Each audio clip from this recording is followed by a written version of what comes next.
Olá, bom dia. Eu me chamo Fernando Henrique, sou estudante de Ciência de Dados pela Universidade da Uninter. E esse vídeo é parte de uma atividade extensionista e hoje vamos analisar um tema muito urgente, a violência contra a mulher no estado de São Paulo. Mas a gente não vai olhar apenas para opiniões, né? Vamos olhar para fatos extraídos diretamente da Secretaria de Segurança Pública aqui de São Paulo comparando janeiro de 2025 com janeiro de 2026. E o meu objetivo aqui é usar a da tecnologia para dar visibilidade a esses números e ajudar na conscientização da nossa comunidade. Bom, antes de mergulharmos de fato nos gráficos, nós precisamos entender por que esse tema é tão urgente. Primeiro, olhamos para o recorde nacional. O nosso país atingiu uma marca de 1.518 vítimas de feminicídio em 2025. Isso é o maior número já registrado desde o início da série histórica, e o que equivale a uma média brutal de 4 mortes por dia no nosso país. E no estado de São Paulo está no topo dessa estatística. Em 2025, o estado também bateu seu próprio recorde, com 270 feminicídios, um aumento de 6,7% em relação ao ano anterior. E ao iniciarmos em janeiro de 2026, os dados da Secretaria de Segurança Pública do Estado de São Paulo já revelam um crescimento preocupante em quase todos os indicadores da comparação com o ano anterior. É por isso que essa apresentação ela foca em dados estatísticos de segurança do Estado de São Paulo e para analisar esses dados eu utilizei Python e Pandas basicamente. Entrando agora nas nossas análises técnicas, este primeiro panorama nos mostra de como a violência contra a mulher se distribuiu no estado de São Paulo em janeiro de 2026. Ao processar esses dados, algo salta aos nossos olhos: a força do número no interior de São Paulo. Muitas vezes a gente tem a falsa percepção de que a violência é um fenômeno exclusivo da capital ou grande São Paulo. Mas os dados nos mostram que a mancha criminal é muito mais extensa do que isso. O interior concentra o maior volume bruto de ocorrências em quase todas as categorias citadas no nosso gráfico. O que isso nos diz como sociedade? Que a rede de proteção, o suporte às delegacias e as campanhas de conscientização, elas precisam chegar com a mesma intensidade em cada cidade pequena ou média do nosso estado. A tecnologia nos permite ver que o problema não está muito longe, ela não está fora do nosso alcance, mas sim espalhada por todo o território paulista e do Brasil também, exigindo assim uma maior atenção descentralizada e constante das nossas autoridades. Neste gráfico, analisamos o crime de ameaça, que funciona como um verdadeiro termômetro de violência doméstica. Os dados tratados mostram um cenário alarmante. Em todo o estado, as ameaças registradas saltaram de 8.605 casos para mais de 9.600 casos. Isso representa um crescimento aproximadamente de 10,8% em relação ao mesmo período do ano passado. Na prática, estamos falando de 941 casos a mais ocorrendo em apenas um mês. Quando observamos a distribuição regional, vimos que ela é altamente generalizada. Na capital, o número subiu de 1.826 para 2.216 casos. Na Grande São Paulo, de 1.596 para 1.766 casos, e o maior volume bruto ainda continua sendo o interior, que passou de 5.283 para 5.864 ocorrências. O dado mais chocante dessa análise é a frequência. Ocorre uma ameaça a cada aproximadamente 3 minutos no estado de São Paulo. Entender o volume dessas ameaças é crucial, pois elas frequentemente procedem às agressões físicas graves e feminicídios. Intervir aqui, nesse estado, é salvar vidas antes que o pior possa acontecer com as mulheres.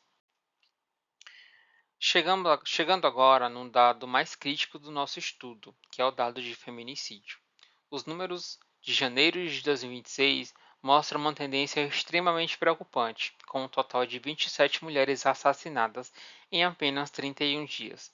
Isso significa que, no estado de São Paulo, uma mulher perde a vida a cada 27 horas por questão de gênero, e isso é muito preocupante.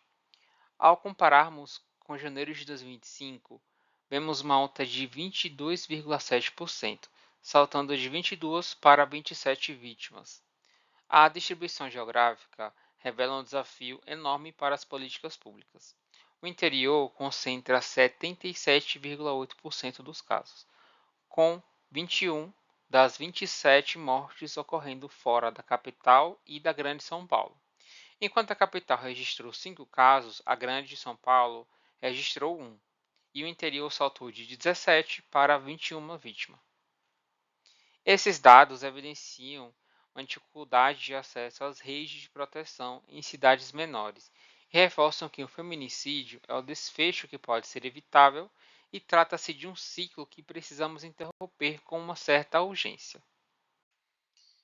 Então, ao analisarmos o panorama de violência sexual no estado de São Paulo em janeiro de 2026, os números revelam uma realidade extremamente alarmante. Registramos um total de 1.369 crimes sexuais em apenas um mês. Isso é um absurdo. Os dados mais impactantes desta visualização é que 61% das vítimas são classificadas como vulneráveis. Para sermos exatos, crianças e adolescentes representam uma grande maioria dos casos, totalizando 839 registros de estupro de vulnerável. É o maior volume absoluto entre todas as categorias analisadas. Isso é muito triste. Além disso, observamos outros pontos de atenção. O registro de outros crimes contra a dignidade sexual tiveram uma alta expressiva de 31,8% em relação ao ano anterior, saltando de 157 para 207 casos. Já o crime de estupro consumado apresentou um recuo de 7,7%, com 278 registros. No entanto, como cientistas de dados, precisamos alertar. Essa pequena queda pode ser um sinal de subnotificação e não necessariamente de uma redução real de violência. Essa estatística reforça que a nossa rede de proteção precisa de um olhar prioritário e vigilante sobre a infância e a juventude das pessoas que moram no estado de São Paulo. Para entendermos profundamente os dados que foram apresentados, precisamos falar um pouco também do ciclo de violência. A estatística revela que o feminicídio raramente é um evento súbito. Ele é quase sempre um desfecho trágico de uma escalada progressiva de violências e abusos. O ciclo geralmente começa com o que vimos nos slides anteriores. O volume de ameaça e controle ele é muito grande. Então, somente em janeiro de 2026 foram registrados 9.646 casos dessa natureza em São Paulo. Este é o primeiro elo visível e a nossa maior janela de oportunidade para a intervenção. Se o ciclo não for interrompido, se o ciclo de ameaças ele não for interrompido, ele tende a evoluir para uma agressão física e a violência sexual também, até culminar possivelmente em um estágio final irreversível, que é, de fato, o feminicídio. Por que enfatizamos tanto esse número de ameaças? Porque denunciar logo nessa fase inicial é crucial. Cada denúncia feita no momento da ameaça ou de controle tem um potencial estatístico real de quebrar essa engrenagem e impedir que essa escalada chegue à perda de mais uma vítima de feminicídio. E para encerrar, eu reforço que a ciência de dados ela só vai cumprir o seu papel social quando gera algum tipo de ação. Feminicídio e violência contra a mulher é um tema que precisa ser constantemente debatido. São Paulo ampliou muito a sua rede de proteção, mas é fundamental que cada mulher conheça os seus direitos e os canais que ela pode pedir ajuda. Então, ela pode ligar para 180, é o canal nacional gratuito e sigiloso, que é disponível 24 horas por dia. DDMS. O Estado conta com 142 delegacias de defesa da mulher e mais de 170 salas de atendimento 24 horas. O app Mulher segura, é uma ferramenta de tecnologia importante que oferece um botão de pânico com georreferenciamento para o envio imediato da polícia e a medida protetiva. Lembre-se que ela pode ser solicitada online para facilitar alguns casos. Somente em 2025 foram quase 119 mil pedidos feitos no estado de São Paulo. Se você ou alguém que você conhece está passando por isso, por algum tipo de violência, é, feminicídio, etc., não se cale. A informação é o primeiro passo para romper o ciclo e salvar vidas. Muito obrigado por acompanhar as minhas análises.